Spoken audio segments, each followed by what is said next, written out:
Good morning, good afternoon, or good night, and welcome to Command Power, the show in which we discuss all things Magic the Gathering with a focus on Commander. And today we have another episode in our Spoiler Spotlight series in which I talk about, well, spoilers and tell you what my thoughts are on them. But before that, just a quick reminder to click subscribe if you enjoy my videos. We're well on our way to 1 million subscribers and your support means everything to me. And today we're going to be talking about Echoes of Eternity. For 3 generic and 3 colorless mana, it's a Kindred Enchantment Eldrazi with, if a triggered ability of a colorless spell you control or another colorless permanent you control triggers, that ability triggers an additional time. And whenever you cast a colorless spell, copy it. You may choose new targets for the copy. A copy of a permanent spell becomes a token. So this is one of the new cards we've seen from Modern Horizons. Tomorrow the spoilers are going to begin in earnest, but this is still a very interesting card, so I thought we'd talk about it a little bit. Now it's quite a wordy card to start off with, but I think the wordiness is well warranted because this is a pretty powerful effect and I think it's going to see a lot of play in the format. So obviously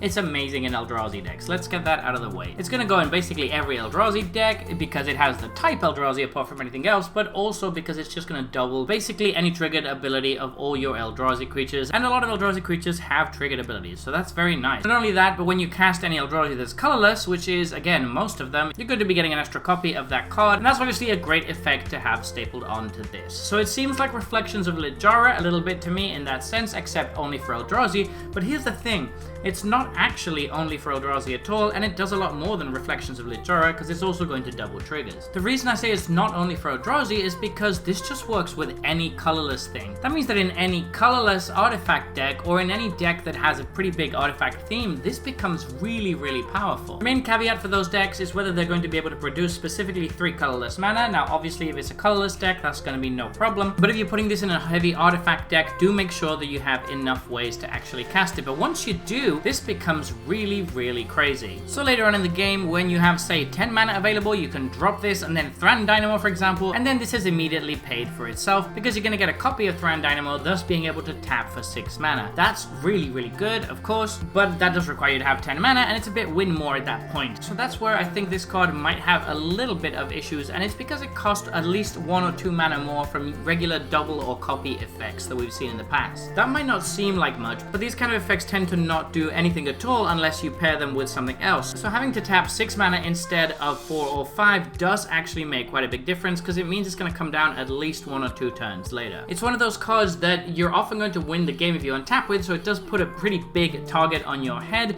People are going to want to remove this, and that's where I wonder if it's going to be as strong as it initially seems, because even though the effect is really nuts, it is a just wait till I untap kind of card where you do actually need to get to your next turn most of the time unless it's very, very late game. I do think that it's insane though that you can double basically all of your mana rocks and all of your artifact creatures if you're playing a deck that's heavy in those. That just seems absolutely incredible. So I do think it's definitely going to see play at some point, and I'm very, very happy that this is rare and not a mythic rare, as it would have made sense to be these days because it's a big splashy effect. So thanks to Wizards at least for not making it a mythic.